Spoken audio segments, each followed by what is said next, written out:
afternoon, good morning, depending on where you are in the world. Welcome to Raising Excellence, the most valuable 90 minutes of your day. Today, we're going to be talking about healing lessons, healing lessons from your pet. So, with that, we've got a special guest, but let me first introduce our my co-host. First is Agnieszka, our psychosomatic illuminator. Hello, I'm here. I have a healing pet. And Will, our trauma consultant. Hi, everyone. And we have a special guest, Gabriel, who's also got a cat. Good afternoon. He's got more than a cat. He's got the knowledge of how to take care of a cat that we were after for inviting him to this episode. Yeah, in fact, Gabriel is the one that inspired this episode. Yes. So, do we want to begin with that story, or where do we want to begin? Yeah, so we were talking to Gabriel the other day, and he said when I use a sous vide for my cat, it never goes wrong, and I never burn her food. And we were like, wait a minute, you use a sous vide for your cat? And that's how it started, pretty much. Why do you use a sous vide for your cat, Gabriel? What's a sous vide? Anyway, maybe somebody doesn't know. So sous vide is a method of cooking. I believe the French translation for sous vide is under vacuum. So essentially what you do is you package your foods, usually a protein, in a sealable bag of some kind, and you immerse it underwater, and the sous vide unit is what you would call an immersion circulator. So it's a heating element that circulates water and maintains a perfect temperature down to roughly 1/10 of 1 degree. And so it results in perfectly cooked proteins with a consistent cook rate throughout. You don't have the gray ring, as they call it, for cooking. And it produces consistent results every time. So why do you use that for your cat? Isn't that a little crazy and going over the top? Well, I guess, some may see it that way, but the way I see it, it's a valuable method for perfect cooking that's predictable results that makes sure that you keep all of the nutrients with your food, and Shouldn't be that use all you. of that translates. Shouldn't you be using IAMs or something like that? No. No, I shouldn't be. There's a myriad of reasons why I won't be making those mistakes again, and I'm happy to explore those. Let's not get started on the I'm tirade just against joking. Purina. You guys realize my dog never had dog food since I got her, so I'm just joking. But yeah, what motivated you to feed your cat differently than most of North Americans, or half of North Americans? Many, but I came in with this pet and a mentality that I think most people do, that I can just feed them, and if I'm paying a higher price for something that says it's more healthy on the shelf, then the pet will respond positively and improve. But I found that that wasn't the case. And for a little bit of context, Daisy was actually a dumpster kitten. So her mother and her mother's litter was discovered in a dumpster and rescued, and we adopted one of them, and Sorry, she that's was Daisy, a runt. you guys. I'm showing Daisy That's to the listeners. Yes. Oh, great! So they get to see our YouTube influencer for today. That's right. And so there were many problems that she came with, and there was worms and giardia and all kinds of stomach problems. And it was really distressing for a long time because she really struggled, and she couldn't eat, she couldn't make movements, and she just had a really hard time, and she wasn't getting any better. So we talked to the veterinarian and explored options with them, and they provided advice and diets and all the things you would expect, but none of them worked. And they started suggesting adding things like clay to her diet. And I don't know if people know much about clay, but it's very useful for extracting unwanted things from surface like skin and that sort of issue. So people use it for masks and mud baths and that kind of thing. But when you feed it to pets, what I found out later was that it actually extracts nutrients and draws water out of their system and flushes it. So you're basically taking what little nutrient value they were getting and taking it away. Yeah, And this was just from a quick holistic perspective, the clay, if you ingest clay, it's supposed to work similar like charcoal, which it sucks all the poison and anything extra out of your body and eliminates it. So yeah, it would take away minerals as well as poison if you got right. food poisoning. Yeah. And so that was the beginning, and throughout we struggled and we got different advice from the vet because the Daisy wasn't improving. And so we eventually were talked into providing her with a bland diet, as they called it, and that basically was their way of selling us $10 cans of what they called food that basically was just this gray textureless mush. And Daisy wouldn't even eat it. She wouldn't even touch the stuff. And it led me to get frustrated, and I wanted to help her. And I got frustrated with the veterinarians because for months they were giving me advice that was having the opposite effects of what they claimed. And so I began to take matters into my own hands and do research.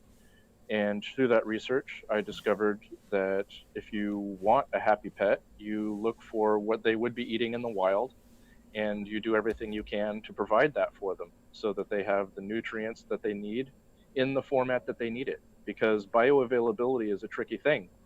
And you can pump something full of nutrients and supplements, but that doesn't necessarily mean the body will absorb it from consuming that.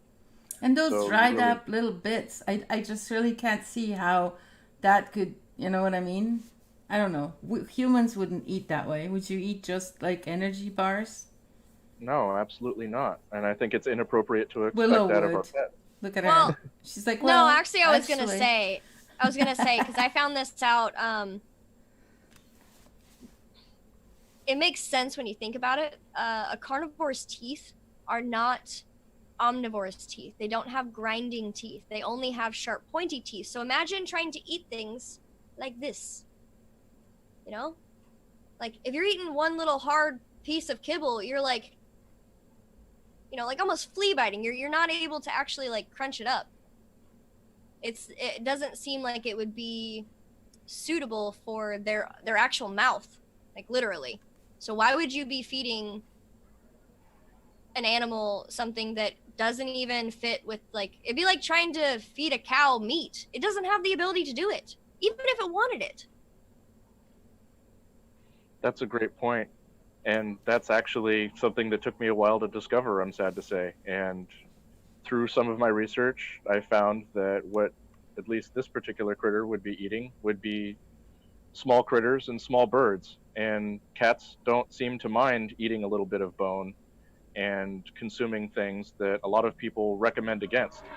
And in exploring this, I found that she had dramatic results almost overnight, but it was a process. And part of that process was preparing foods that I thought were a little more closely aligned, and there was a little bit of trials and tribulations involved.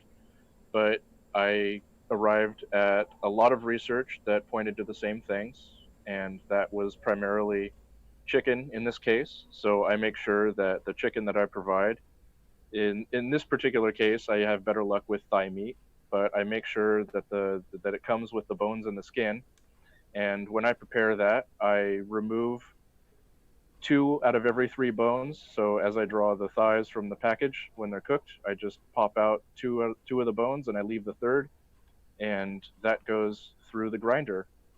And I mix it with other ingredients that I've found to be Which beneficial for her.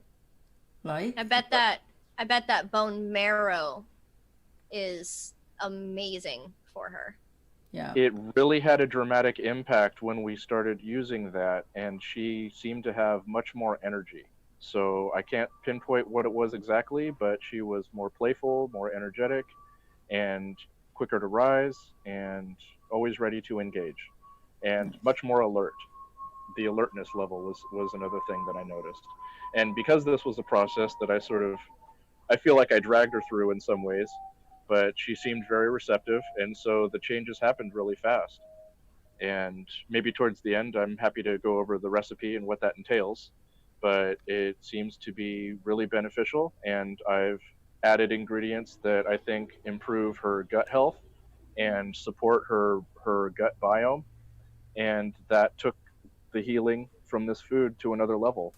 And she eliminates very little waste now, but she does so on a regular basis, almost on a schedule, and she performs better and she has the energy that I would expect of a critter her age. Nice. Nice. So you put this chicken and egg and some oils. What were the rest of the things? You Sure, don't have I'd to be give happy us a recipe, but just like a general. Yeah, so I use chicken thighs with the bones and skin, as I mentioned, and liver and water, and I have my own yogurt culture that I've created. This particular variation is from the Caspian Sea region, and so I make fresh batches of that and I incorporate that into her food to support her gut health. And along with that, she gets a couple eggs and some coconut oil and a lot of fish oil. She gets more fish oil than I do when I take the supplements. But of course, it's spread out through all of her meals over several weeks, so it's not too heavy handed. Vitamin E, vitamin B, taurine, and salt, and gelatin, and a little bit of coconut flour. Nice. Sounds very well balanced. Sounds better balanced than what Mike's eating. You were thinking that already, weren't you? Of course. It's more balanced than I eat, honestly, but I'm pretty happy with what I've arrived at for myself as well. So what are some of the side effects? Like why would they, like, I know that your situation with Daisy is that you didn't have like she wasn't getting better, but there are other reasons why we shouldn't feed pet food to pets despite the nomenclature. There's a lot of reasons, I think. Anybody? So, Well, for one, like Purina, I will not buy anything Purina, and I'll be the first one to admit that until the day my dog died, he ate kibble. Now he had other stuff. He had plenty of other stuff. There was extra treats and snacks, and make him his own little meals with sardines and stuff every now and then. But I wasn't aware really. The only thing I did towards adjusting his food was when I checked the bags, I made sure that the first ingredient was a meat and not a meat meal, because that seemed to be a big deal, and he seemed more eager to eat the food that was obviously more expensive, and but it was also really hard to find one that only had the first ingredient as actual meat, which I found really surprising. But I won't buy Purina specifically because in the last, I want to say 4 years, there have been at least 2, maybe 3 different recalls on Purina food because they were finding heavy metals in the food that were killing the animals. That explains the high rate of cancer among pets, right? So when I found that out, because I was actually feeding him Purina at the time, and I found out that a bunch of dogs had died, and I was like, absolutely not. We're switching food. And that's when I started getting really interested in, like, what food are we feeding him? The only thing that I noticed he was having, what it seemed like was joint pain. Now I know it was the tumor, and it was him having reactions to that. But at the time, I thought it was joint pain. He was getting arthritis. And someone told me to put turmeric in his food, because dogs can absorb turmeric without black pepper. Humans have to have black pepper to absorb it correctly into their body, is what I was told by a doctor. But and we know how much I trust doctors. But a vet said that turmeric would help, and I did. I actually started feeding him sardines mixed with turmeric, and the pain actually stopped, to be honest. So it did something for some inflammation that was going on. But that's probably the only thing that I actually did towards his food. Most of my lessons from my pet came from training and learning to communicate. well, I think it's interesting that you mentioned inflammation there and how you saw a positive response from offering them oils, And I think that's a very often overlooked issue that people might merit a little more attention towards. And anti-inflammation, there's a lot of paths to arriving at that, but but valuable fats, nutrient-rich fats, and fats that are non-liquid at room temperature seem to be the most beneficial in my experience. Why? Why But all of them non-liquid? seem to move in that direction. Why Uh, non-liquid? well, my understanding is that the requirements necessary to create a lot of what we call cooking oils and food oils require so much processing that much of the material is destroyed in that process. Where if you compare consuming one of those to, say, coconut oil, which is solid and stable at room temperature, I have much better results. I am satiated longer, and I get more satisfaction out of the fats that I consume when I am more observant of that. Yeah, I mainly use butter and olive oil. Willow? You reminded me because I used to put coconut oil in Max's food all the time, and he loved it. But to be honest, the more useful use for coconut oil was for his coat. So Max hated baths, and we often had to give them to him because we lived in a trailer court at the time. We always had fleas, no matter what we put on him. And I was sick of putting the medicine on him. I was sick of putting these flea collars on him. I hated it. And so we'd wash him with Dawn dishwashing soap, which after so many uses can make you itchy and dry skin. So after the baths, and I had to go through this whole training rigmarole to get him to go into the bath without having to traumatize him and like force him into the bath. Afterwards, I'd get his towel and I'd rub coconut oil all over his body, just everywhere, and I'd scratch it in. And it was one of his favorite things to do. He loved it, and then he got to lick himself afterwards, which I thought was funny because that was always the biggest issue when you put something on a dog. They just lick it off, and then you're worried, well, what was that, poisonous? Like, you're not supposed to put that in your mouth. So he'd just spend, not hours, but he'd just like, he could lick it off, and it was like a treat. And so giving him something for his skin and his coat wasn't invasive anymore, because he hated when if you go to touch him like this, like you were picking at him, he'd growl at you and he'd run away. Not I'm gonna mess you up, but it was like I don't like that. Stop it, Mom, stop it. And so whenever we'd want him to leave us alone, my husband and I would just like go to pick at his skin like we were looking for fleas, and he'd just immediately leave. He'd like, nope, I'm done. But yeah, the coconut oil became a regular. I used it for myself, and then I was like, I'm just gonna use this for my dog, and I can't believe how the improvement that we saw in his coat and how his skin was and how he was just happy. In general, he was just happier having all of this attention. I always thought it was just the attention he liked. He was kind of spoiled. Yeah, I use coconut oil on Luna. I use it on her coat, and I use it as part of her shampoo as well. So, yeah. There's definitely... Well, and for her food, too. I cook her food in coconut oil. She really likes it. And it seems to agree with her. Absolutely. And I think there's a lot of applications for coconut oil. They seem to get similar effects, at least Daisy does, to myself. She seems to benefit from that type of fat more than others. Fish oil still being the favorite, obviously. But it's interesting because coconut oil is also a very effective antimicrobial. So you can use that and just melt it into your skin and rub it into your hands, and you've effectively just cleaned your hands.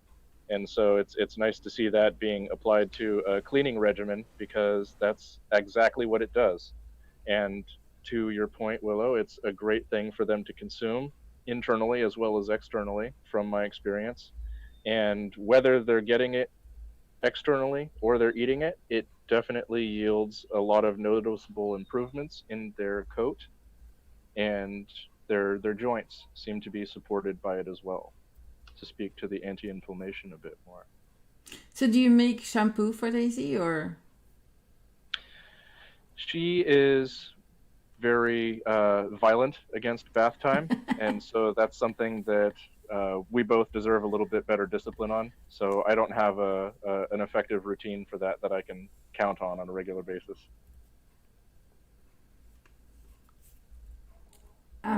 Yeah, I was just thinking. Sorry, got distracted for a second. Well, I was thinking about something else. I was thinking about how these lessons. So I was talking to Gabriel the other day, and he mentioned that learning how to feed his cat taught him how to feed himself better, and that kind of is what's happening with Luna as well. Do you guys want to talk to that? Does Mike want to talk to anything? How's your pet, Mike? Hi. Well, at the moment, I don't have any pets, but I thought you were going to introduce us to that Amy or Amethyst. What was her name? actually, I've got like scorpions, and That's we've got a animal that's like we call it a mupachi, but it's kind of like a cross between a monkey and a raccoon, and maybe an anteater too. So it's rather interesting. But he ends up visiting the house occasionally. Ending up in Inside? the kitchen usually. Inside the house? Well, the kitchen. He likes the kitchen because that's where the food is. Does he have a name? Did you name him? Mupachi. No, but that's the type of species that you don't want to be called I don't human. know if that's actually the type of species, but that's what everybody calls them. And actually, I think there's 3 of them now. But I really would like to see a picture snakes, of what that looks like. tarantulas, all kinds of good stuff. They come and visit, we say hello, and mosey on. Do you ever leave food out for them? Because there's I'm part of a bunch of different groups, like a raven group where where they talk about ravens, and apparently dog food is better for them than like what was it? I think it was just bread. Like some of the stuff that people leave out for them, like rice and bread and stuff like that, it's not really good for them. Some people leave out eggs for ravens and stuff like that, but there's a whole bunch of eggs. I've definitely caught many eggs. There's a whole bunch of conversation about like if you're gonna feed the wildlife around your house, you should feed them stuff that's actually healthy for them and not just gonna French fries. That's what it was. People were trying to feed these birds French fries, and they were like, potatoes are not good for birds. I don't know. Cora Jane liked potatoes. This is Cora And Jane. dogs like chocolate. I'll show you guys a picture of Cora Jane. No, that's Daisy. That's the cat. Here's Cora Jane. That's my baby. She unfortunately is no longer with us, but she loved potatoes. She also liked chicken. And if we got quail, she would grab a little drumette and eat it like that. And it wasn't cannibalism. So she's pretty. I don't think I've ever seen a picture of Cora Jane. Really? That's very yeah. interesting. For some reason, I always imagined it was like one of those solid white ones with the part that goes like this. When they get really excited, their whole head, feathers come up. Cockatoo, yeah. Those ones. For some reason, that's what I imagined. Those ones are like perpetual 2-year-olds, like in the middle of terrible twos, from what I know. So I would be a little weary getting a bird like that. Very demanding. So did you have to adjust Cora Jane's diet? Yeah, I didn't feed her. Cora Jane had a hard time with she was a rescue, and she was in very odd, like she was adopted by these people, and then they were trying to mate her with another bird that was of similar species but not quite the same species, like the same genus but not or the same. I don't know the classifications. Anyways, another Pionus, but it wasn't the same type of Pionus. And she attacked this bird and almost murdered him, apparently, for trying to have sex with her. And so she was very traumatized by all this. And so when I walked into the room, the first time I came to see Cora Jane, when I walked into the room, she actually flew across the room and landed on my shoulder and hid in my hair, like underneath my hair. And so that was when I knew that she was my bird, right? Obviously. But yeah, there wasn't very many good options at the time. When I bought the healthiest food available, and she just looked at it and spat it out, and she threw it all over the room. She wasn't going to eat that stuff.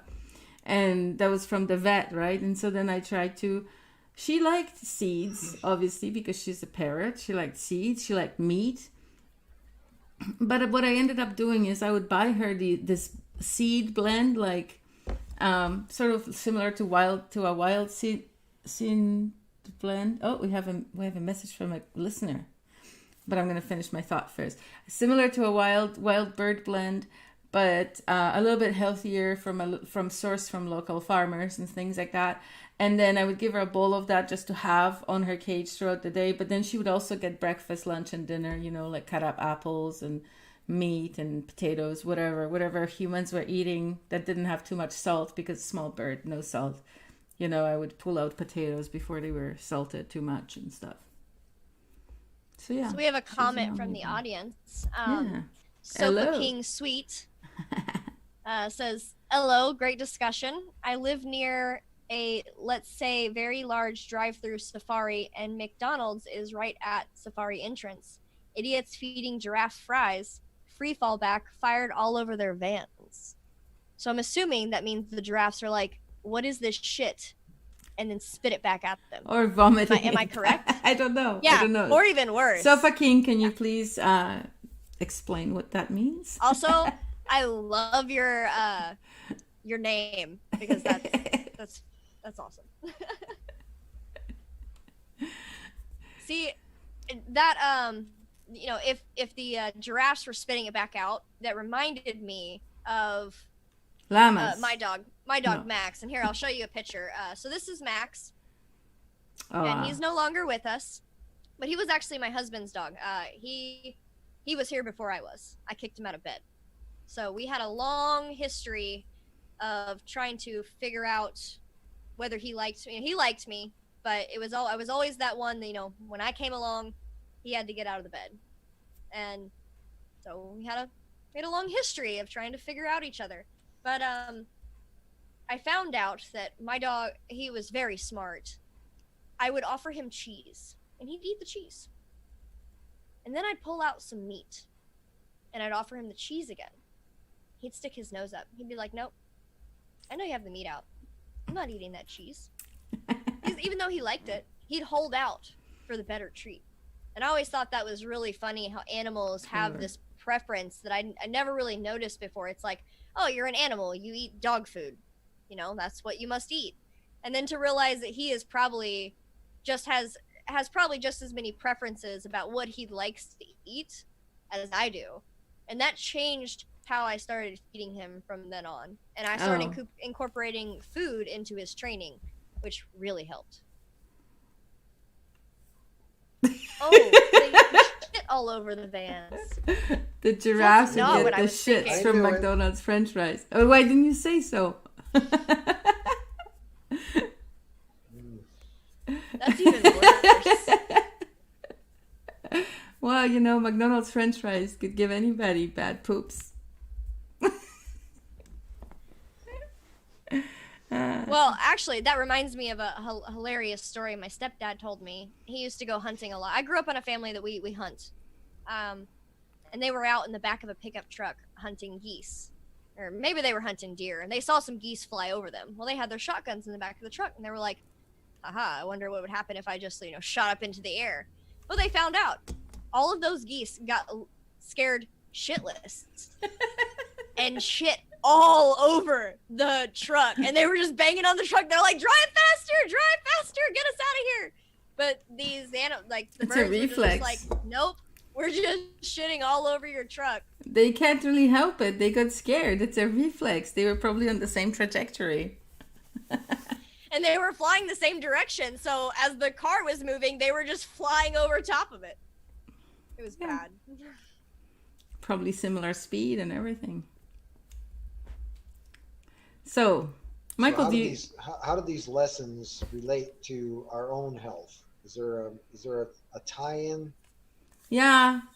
Okay, so Luna, the little puppy that you saw at the beginning, when she first came to me, and she couldn't eat dog food because she just got itchy after everything.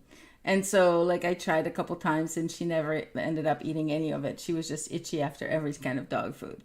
And so I started cooking for her. And at the beginning, very first couple months, I was cooking for her according to what the vet suggested. So the vet suggests a 30-30-30 diet, a 30% grain, a 30% meat, and a 30% vegetables. That's what I was told anyway.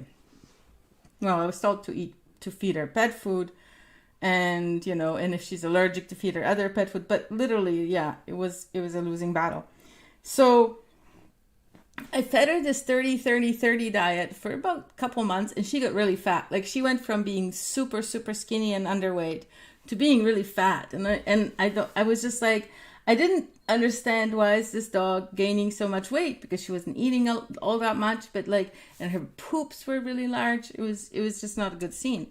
So then I started thinking about it, and I was going to, reverse engineer it, see what works and see what doesn't. Well, as I started reverse engineering it, my dog became even more picky, because she figured out that if she doesn't like something, it's not going to show up again. So now she only eats the vegetables that she likes, but her weight is back under control. She's no longer eating any grain whatsoever, because that turned out to be not good for her. Like, it was giving her gas, it was giving her stomach ache, she was farty, she was like lethargic after eating grain. And so those are the lessons that I'm starting to go, should I be eating grain? Am I lethargic? Wasn't it also giving her like skin rashes? She was always itchy from everything. No, that heat spot was from the kennel, or from the circus where she came from. The one that she had last year. But yeah, it was just she just wasn't doing, like, she wasn't the happy, normal, energetic dog that she is most days when she was eating the grain. And when I eliminated, now she gets mostly meat with maybe 40%, 30 to 40% vegetables. In the blend, it's about 30% vegetables, and then she gets fresh vegetables that she likes, like peas and cauliflower stalk. Is that the word? Stems. Yeah. She doesn't like the cauliflower florets, but she likes the core. So she gets it every time. And she eats it over a couple days. I was just thinking about the preferences and was curious. Was there ever anything that you knew that your pets didn't like to eat, so when they came begging in the kitchen, you'd present them with the thing that they didn't want so they'd leave you alone? No. I used to do that. I'm not that evil. Well, I wasn't evil, but I was tired of every evil. time I cooking, Max would be right there. And so eventually he'd be like begging for something, and I'd present him with like an onion. He'd sniff it. He'd look at me. He'd leave the room. He'd be like, no, I don't want any of that. I just wanted you to hold it out for me so I could sniff it, make sure that it wasn't something I wanted to eat. Yeah, I sometimes, not on purpose, but I sometimes offer her what I'm cutting up, and it's usually a vegetable she doesn't like, and she does go away. So maybe I do that, now that I think about it. But not on purpose, like, oh, you're not going to like it. More like, okay, you want what I got? Here's what I got. Do you like it? No? Go away. I'd say the best thing that my animals have taught me, like when I started understanding that they were trying to communicate with me, they're not just trying to be stubborn. They're not just trying to like be under my feet or get in my way. I really started opening up to communicating with myself, because if I was acknowledging the stupid things that my animals wanted to go do and like making time and effort to go satisfy those needs, if I'm doing that for my dog, why am I not doing it for myself? Right? Exactly.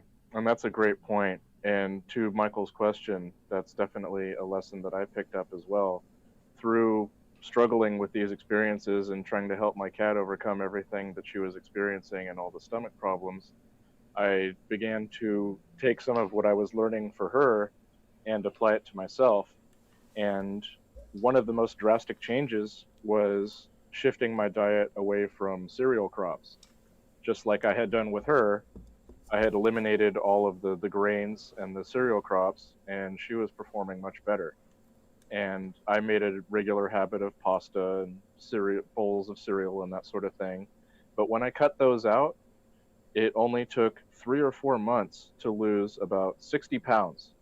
And through no other change in my diet, just eliminating all of those crops from my intakes, I noticed a massive improvement, and I wasn't bouncing in uncomfortable places, running up and down the stairs, and it gave me a new perspective, and that drove me to push harder in that direction for myself. So learning with Daisy allowed me an opportunity to learn with myself and gave me a lot of tools moving forward.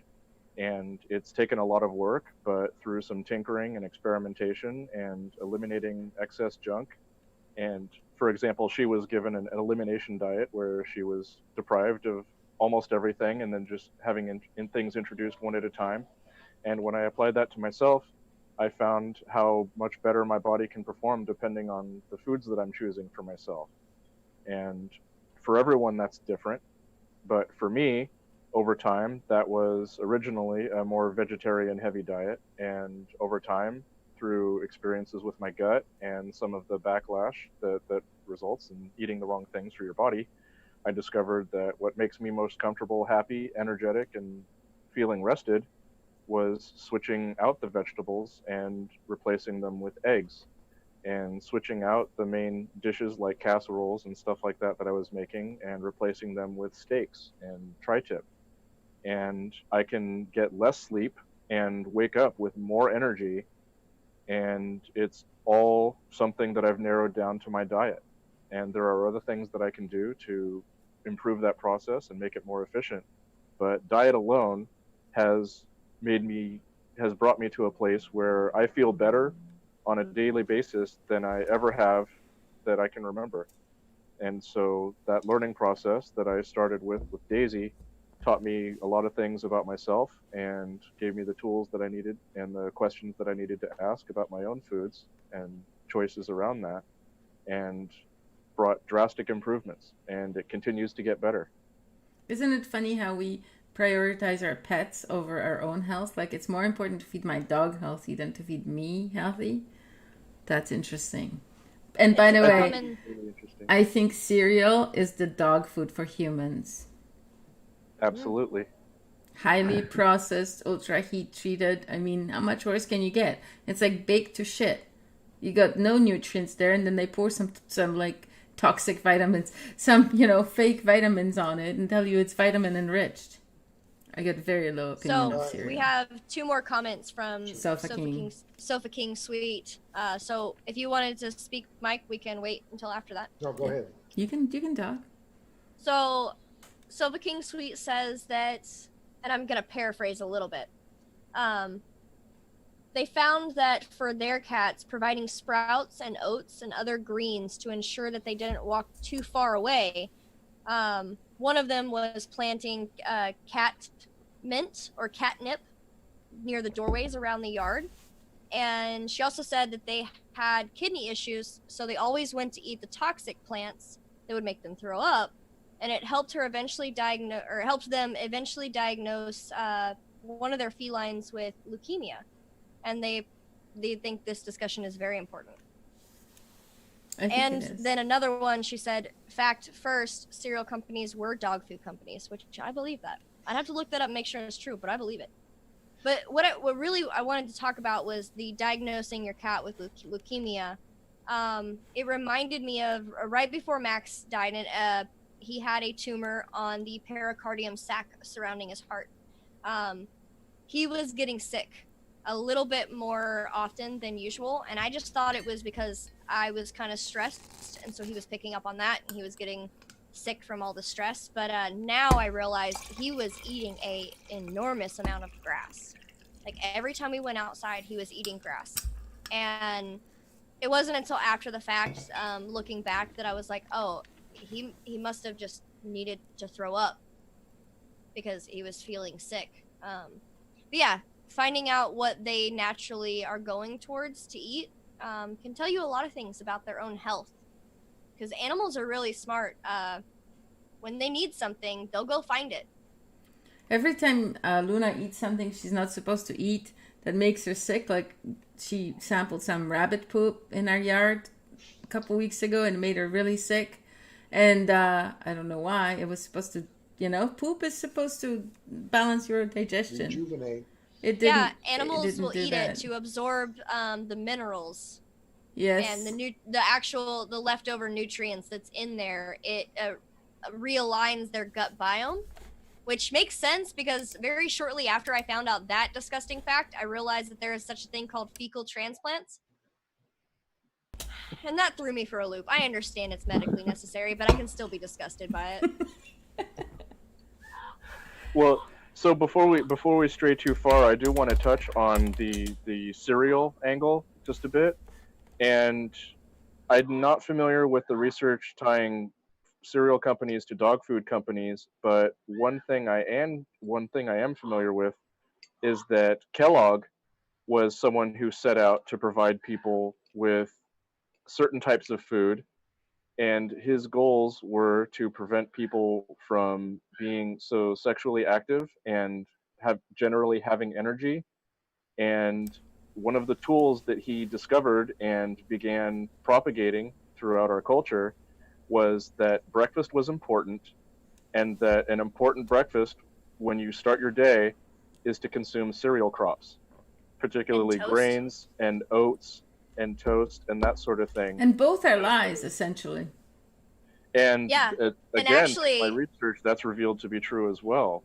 I had heard, and maybe you can verify this. I had actually heard specifically that the guy who invented Kellogg was specifically trying to keep people from masturbating. Yes, that's my understanding as well, that he had a clinic that he created and that all To sorts of explain. bizarre treatments were created around that. And it led to some very bizarre results. Wait, But wait, wait. yeah, that So was does that mean that corn makes your penis soft? Is that how you don't masturbate anymore? it's supposed to suppress your libido, shall we say. Oh, Make you okay. less interested in sexual activity. Therefore, if you're not, if you can't find it somewhere else, you definitely, you're like, I don't even care anymore. Yeah, and people talk about after eating a Thanksgiving meal, for example, how they talk about how they're going to go into a food coma. And I found that interesting because I didn't generally have that experience. But when I compared my meals to what other people were having, I realized that they were surrounding themselves with all kinds of preparations of potatoes and bread based stuffings and all kinds of starch. And I can't imagine getting through half of a meal like that myself without going into a food coma. But if I'm sticking to the turkey and the cranberries and the stuff that I enjoy, I don't have that problem. So it's not the tryptophan. Well, see, actually, is what I've you're heard saying. conflicting stories about this. I have heard that turkey itself contains a chemical. Tryptophan. Yeah. Okay, that's the chemical that L-tryptophan. encourages sleep. And and of course, my stepdad doesn't probably have the best diet, but every Thanksgiving, if he eats a turkey, like my mom would be very, very careful whether to give him a turkey sandwich, a leftover turkey sandwich the next week after Thanksgiving. Because if he was driving, he would eat the turkey sandwich and he'd get really tired. And he'd Maybe actually he's have to sensitive work to it. around. But also, there was a lot of bread on that turkey sandwich, so that probably didn't help. But turkey coma is a thing. Yeah, and to be clear, tryptophan is an element that does have an impact on our biology and it does encourage sleep, but it's much more subtle. But when you combine it with other elements that, for lack of a better term, they simply sap your energy. They deprive you of energy. They harm your metabolism and prevent your body's ability to access the other nutrients that you're consuming in the presence of those grains. Well, And that's a big issue. And you are doing two things at once. You're providing yourself with a sleep hormone, and you're also consuming something that blocks your ability to access the protein and the fats that would normally give you energy from that food source. when I was learning about digestive issues, I learned that whatever you put in your stomach, the thing that takes the longest to digest, that's how long the whole meal will take to digest. So if you Right. say you eat a banana and some meat, the banana will sit in your stomach until it's completely rotten because it takes a few or completely over digested, because it takes 5 hours to digest the meat, but it only takes 20 minutes to digest a banana. So that's why they're saying to eat bananas on an empty stomach or fruit or whatever, because it goes through your body really quick and you can absorb the nutrients right away and not have to worry about it. Yeah, and in that natural format, you're getting the natural fibers and the other elements that go along with it. So your body is assisted because the fiber is something that also sort of gets in the way of of your metabolism, but it's got effective and efficient uses. So, for example, if you're consuming something with sugar content, and fruit's a good example of that, eating the sugar from consuming those sugars through juice, it does go right through you and it processes immediately, but it also lets your body absorb that sugar so fast that you get a sugar shock. However, in the presence of the natural fibers of the fruit, it slows down your metabolism such that you're trickling through your access to the sugars, and so they're tapered off and you don't get such intense peaks and valleys. Wait, so what does that mean about pop? Bad. It means it's garbage. So Straight sugar fruit- water. But fruit juices are just as bad. Straight They sugar are. water. In fact, I actually recently ran an experiment because I got sick a while back and I've been having difficulty putting on some of that weight again. And so I experimented with different things, and I would take a week on emphasizing a different element of my nutrients. And 1 week very recently I experimented with juices. And so I would take orange juice, and instead, I'm not comfortable with meals very early in the morning. It's more of a fasting time for me. So I switched out, and in hopes of putting on some weight, I would consume the juice. And to my surprise, yes, it absolutely did cause me to gain weight. Through 1 glass of juice per day for a week, I put on 5 pounds. But And it only took. was it cooked or raw juice? It was frozen, so cooked. it was cooked and processed. But my experience with frozen juices is that often the material is more fresh because of how it's handled and immediately frozen, similar to the way fish for the purposes of sushi is handled, where it's flash frozen immediately right away for 24 hours, and that takes care of a lot of the issues while conveying the original freshness. Now, But there it's are still some cooked. drawbacks. It is still cooked, but we have a lot of choices to navigate, and it's really difficult to get the most perfect combination of factors in our favor with any choice that we make. And so this was where I arrived with that experience. But to be clear, I put on 5 pounds just drinking 1 glass of juice a day, changing nothing else. And the moment I took that away, it took 2 days, and my body snapped right back to where it was before. So it was the swelling. evidence is pretty clear. Yeah, it was swelling and inflammation and retention of water and storage of sugars after they're converted to fat. And thankfully my metabolism was resilient enough to pick up the slack when I ended the juice run. But I postulate that very if you critical. did the same experiment with freshly squeezed orange juice, your results may be different. Oh, you also have to be very, very careful with freshly squeezed juices because there's a lot of acidity in these juices. Like, I can't believe I'm even telling this story on live. I had to call my mom one day because I had gone out to eat at an amazing restaurant in Colorado where they have these giant breakfast burritos covered in like green chili sauce and gravy. And you're blaming the juice for your issues? I had a whole glass of fresh squeezed orange juice. I've eaten this burrito a million times. Okay. Like, probably not a million times. That's probably exaggerating. But I have eaten the burrito way more than once. All the different kinds of toppings with the green chili and everything.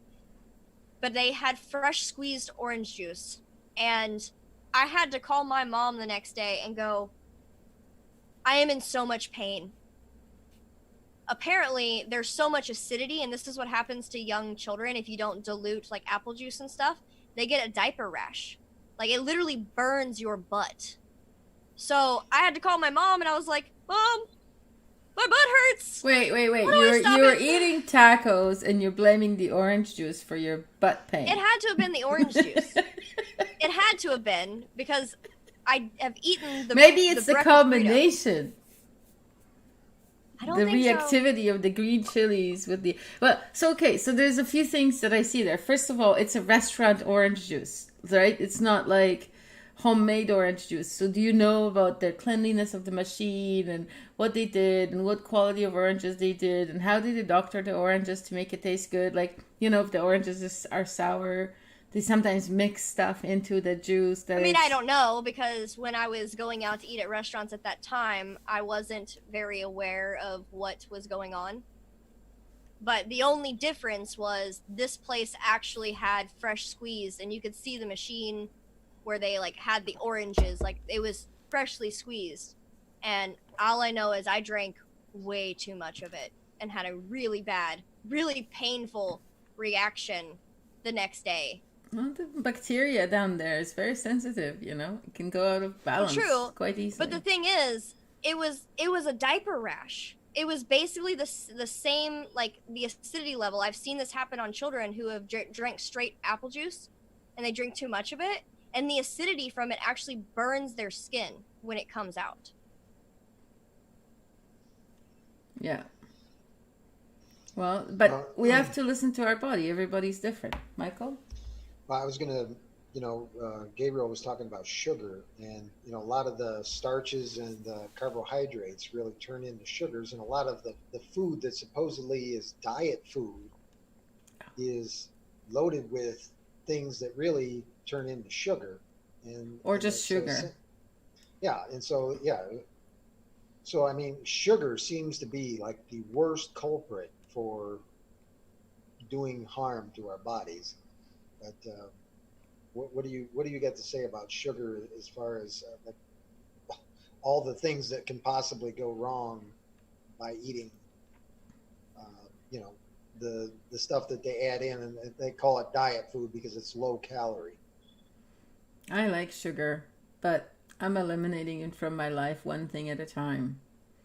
I no longer buy flavored yogurt. I just buy plain yogurt and full fat too. Just one thing at a time.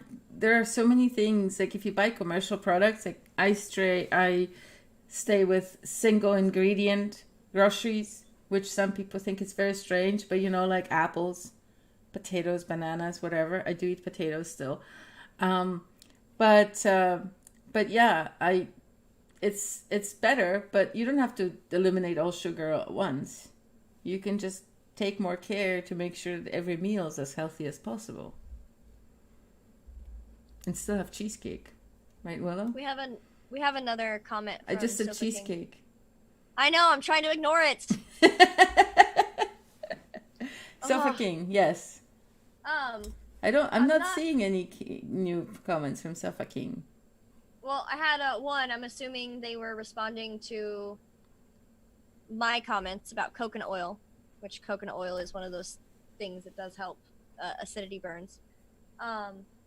But they say, Gabriel, you were making good points. What sort of salve would you blend for such sensitive areas? That's a good question for Gabriel. You're You're muted. muted. Thank you very much. Good save. So as we touched upon, coconut oil is a great antimicrobial, and it's also effective for moisturization and protection. And so mixing that and blending it down with just a couple drops of rosemary oil and or lavender oil, both of those are also antibacterial and antimicrobial, but the rosemary and the lavender also are supportive of skin health, and they help to address abrasions and irritated skin. So using those to complement a base of coconut oil would be my first start. And any results, you want to listen to your body and make sure that you're giving it what it needs. And if it needs anything else, there's other avenues to explore as you go. That's basically half the recipe for my butt cream that I use for various reasons. Butt cream is very important. It can go on sweaty places on a hot summer's day to make sure you don't stink. If you're eating that burrito that's too spicy, it could help you out with that. Was it the burrito? But if it were, it could help you out.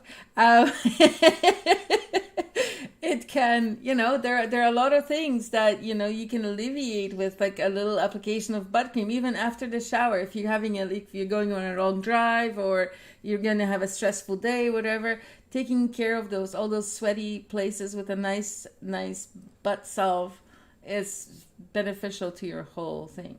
and and helps your clothes because less bacteria gets into your clothes. But mine has a couple drops. So I do it in a jar, and there are maybe 6 drops of rosemary, 6 drops of lavender, and some tea tree oil. I sometimes put a drop or 2 of oregano if I want to turn up the heat a little bit on the cream. Yeah, pretty much. I was gonna ask about In oregano oil. coconut oil, yes.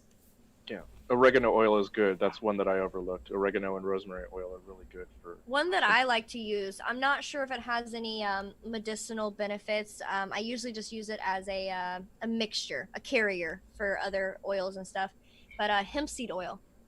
Actually, that's what my husband made his beard oil from. I threw a couple essential oils and some hemp seed oil and coconut oil. Yeah, it seems to help soothing. I haven't used this recipe for years because I just do it from my own head for the most part. But I decided to look up my actual recipe for the butt cream, which in my recipe book is called antibacterial antifungal cream, which it is. And it is half a cup coconut oil, 4 drops tea tree, 2 drops lavender, 2 drops rosemary, 2 drops geranium, 2 drops eucalyptus, and also Roman chamomile as optional, and tea tree as optional. So I guess my recipe has changed over the years a little. But both would be just as good, I think. Everybody has personal sensitivities too, so never put anything on your skin that your skin does not like or your particular body doesn't like. Even if it's good for every single person in the world and your body doesn't like it, don't put it on your body. Listen to your body. Your body knows best.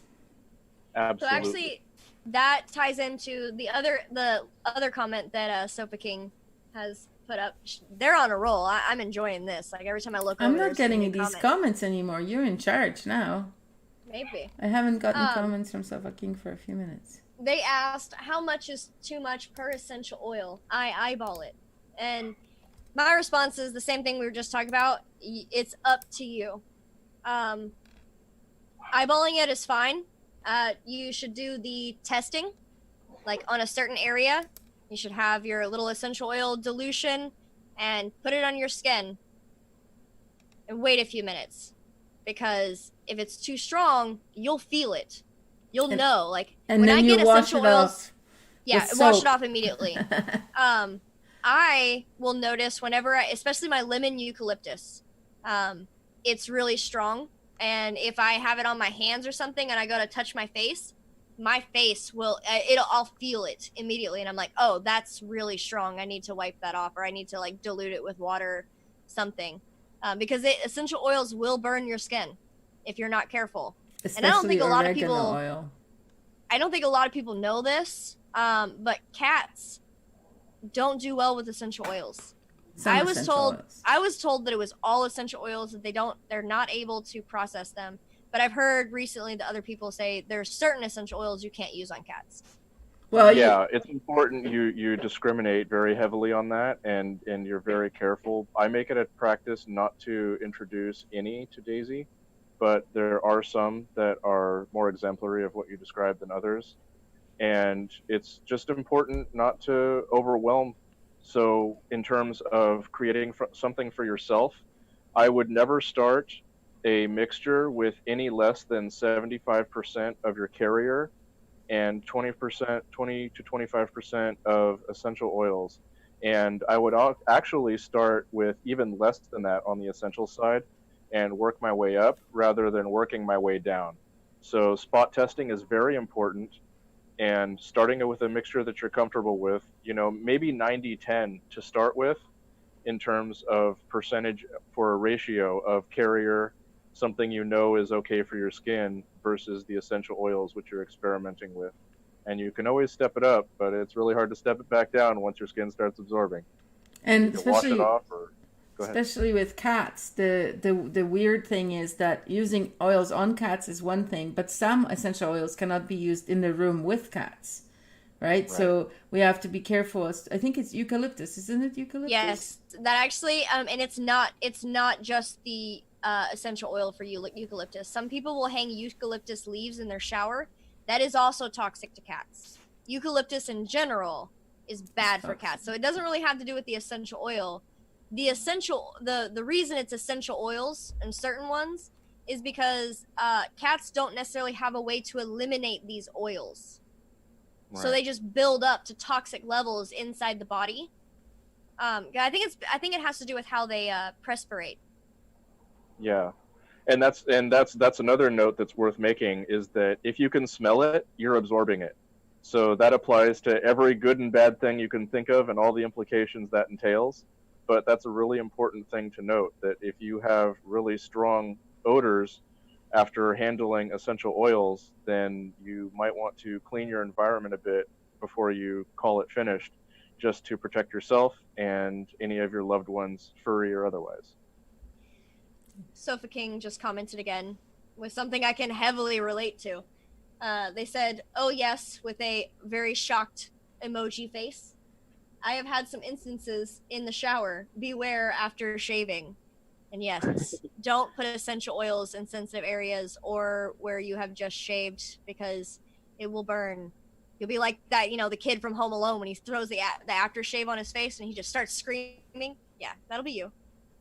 Exactly. Yeah, your skin is so much more prone to absorption once you strip off all of the dead skin and all the hair and everything, that it's put up as a defense against exactly that type of introduction.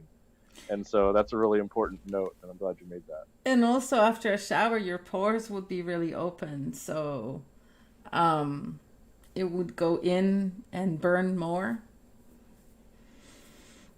Right. Yeah, your pores open up, and it turns that whole process, and you don't have any natural oils to protect your body at that point anymore.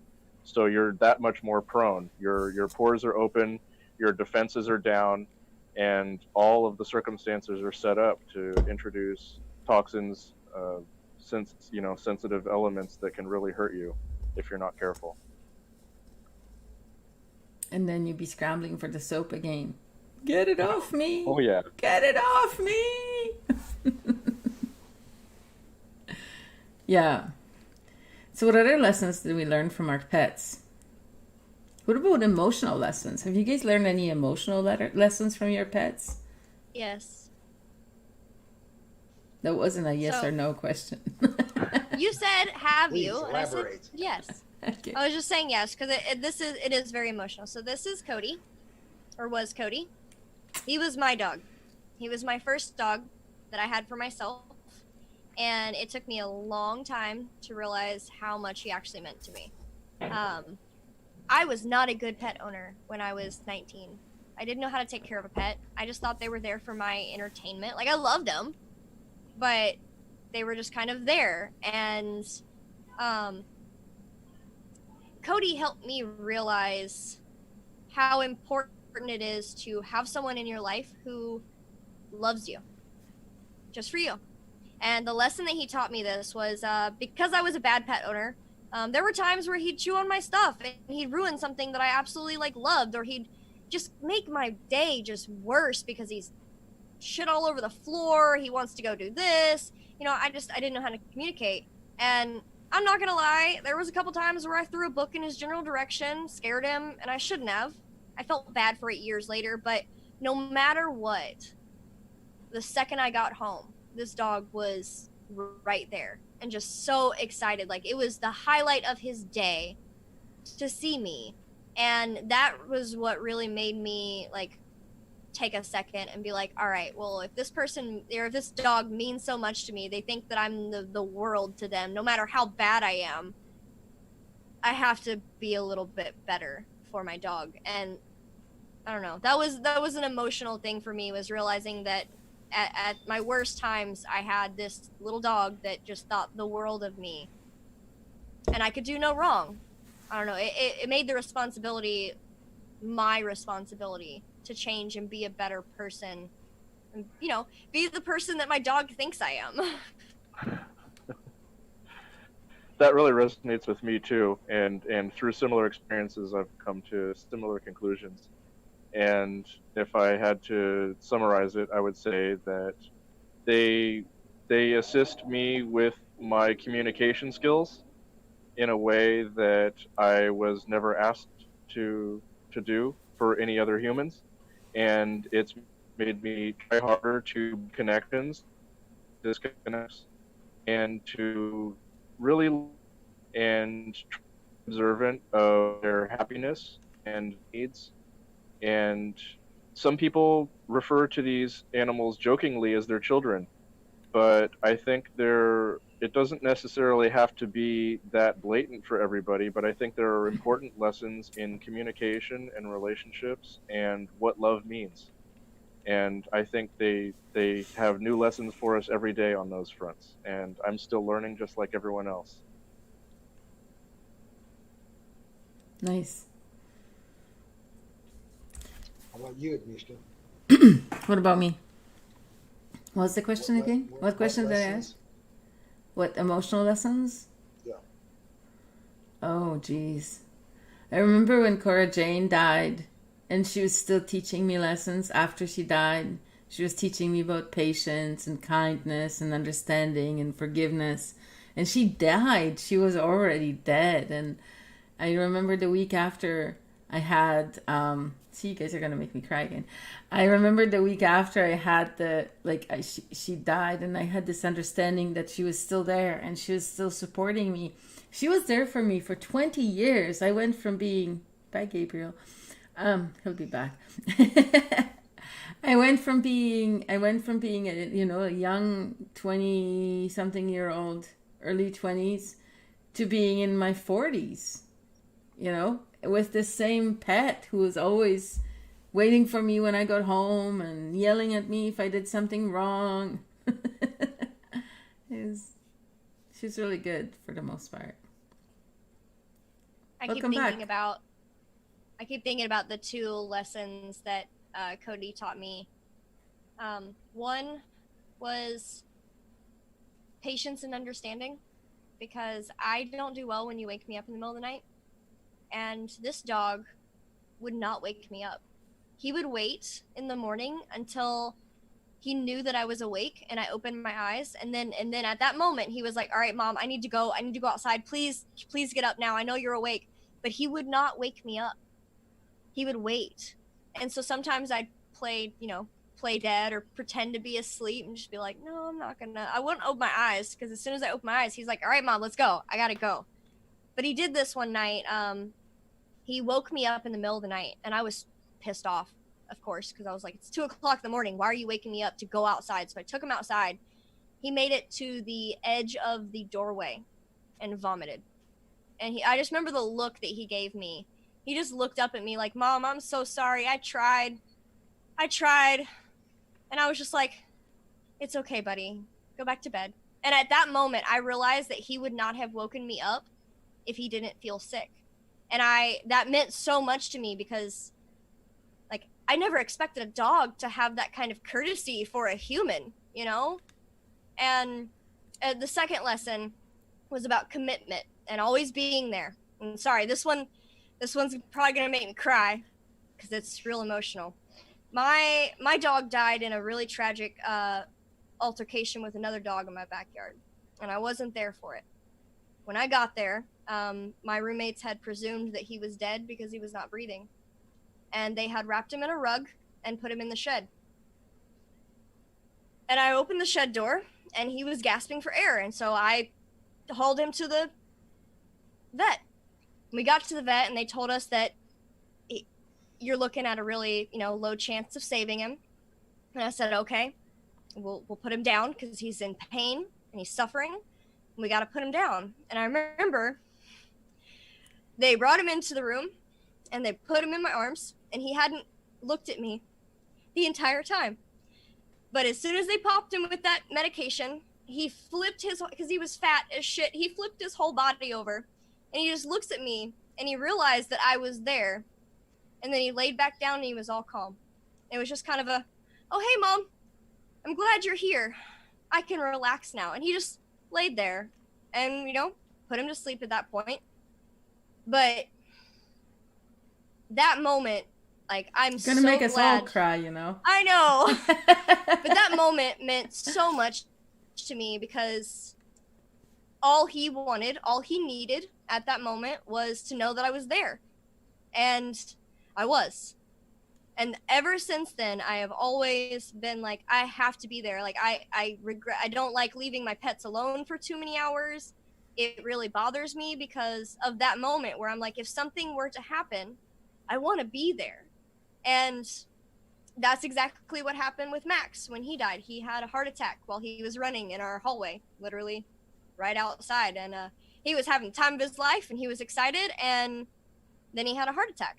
And I kept thinking, like, man, you know, if we could have just like had a couple more days with him. And I'm like, no, because his condition, like, what if that had happened if I wasn't there?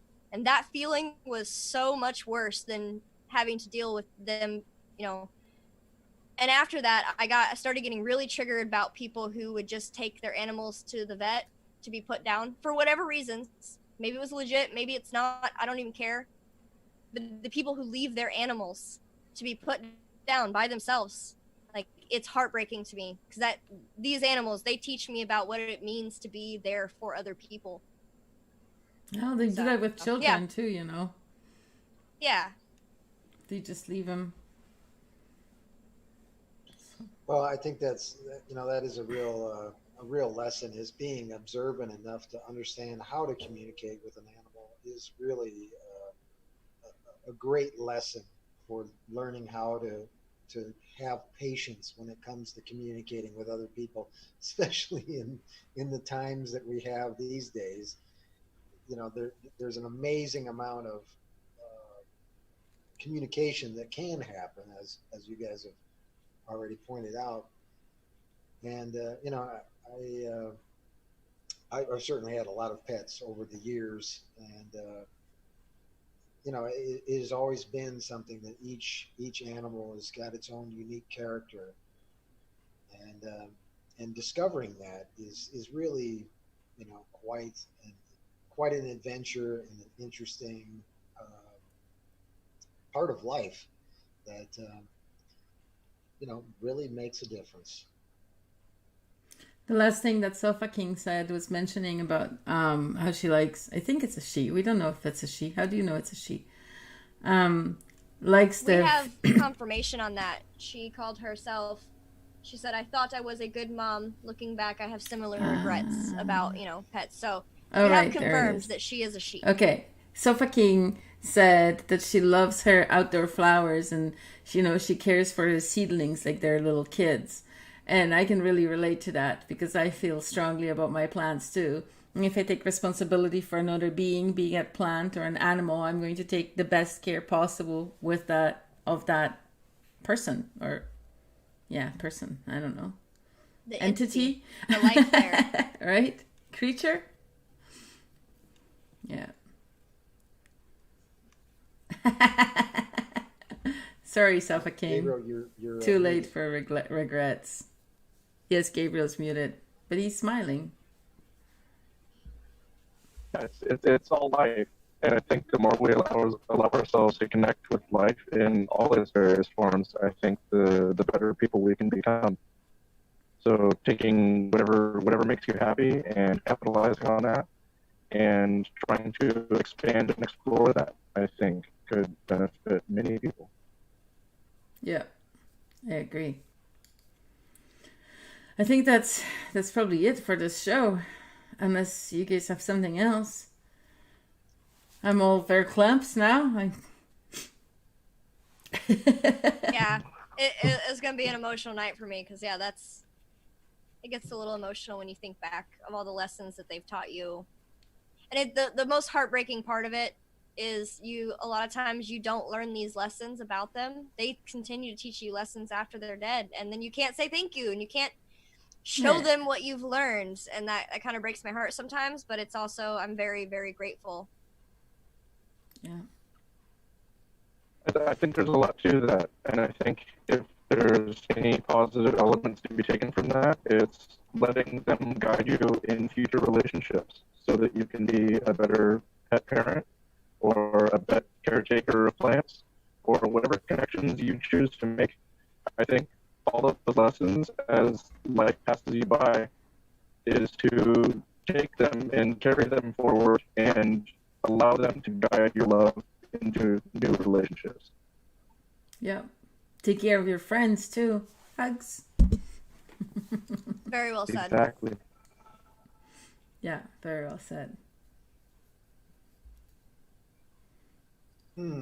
All right. Well, I guess we'll thank everybody for their time and attention. Certainly, that is one thing that we greatly appreciate. And as our audience continues to grow, we appreciate all those that comment and participate in the show. We really feel that's becoming a much more exciting part of the show, I think. And so, very grateful and thankful for all those that do that. Yeah, What and do make we- sure what do you we- like us and put that little bell on so that you can be notified, because otherwise you might forget how cool we are. If you enjoyed today's show, we do a lot of cool stuff and a lot of cool topics. What do we got on tap for next week? Are we Next decided on what we're doing? next week we have the Art of Loving Relationships on Monday. That's our series that we've been doing for a while now, and maybe possibly there'll be a guest. We'll see about that. And I'm not really sure what we're doing on Wednesday. There are a few different questions or suggestions that are in the mix right now that we're still deciding upon. So stay Okay, tuned. so it's Monday. Our audience, 5. Go ahead. if our audience has any suggestions, yeah, or topics. requests. please let us know. There's no such thing as too crazy a suggestion. Yeah, and that's one of the things with the artistry of loving relationships. We're asking for people to participate in suggestions in regard to what are the loving relationships and who are the artists that convey those messages the best, of how to make those the best. But it's 5:35 p.m. Eastern time, Monday and Wednesday. Or Check us out. 2:30 to 35 Pacific time, Monday and Wednesday. And Sofa King, you don't have to be sorry, because the way you influenced the topic was perfect, and I'm glad you are here for this. It's awesome. I second that. Absolutely. Yeah, four votes for yes for Sofa King. Please come back. So on that note, I'm gonna play the outro. Oh, cool. Yeah, so she's been listening, caught some trauma discussions, family chains of dysfunction. Cool. Glad to serve. Anyway, I'm playing the outro now. So bye, everybody. Bye. Bye, everyone. Thank you for having me.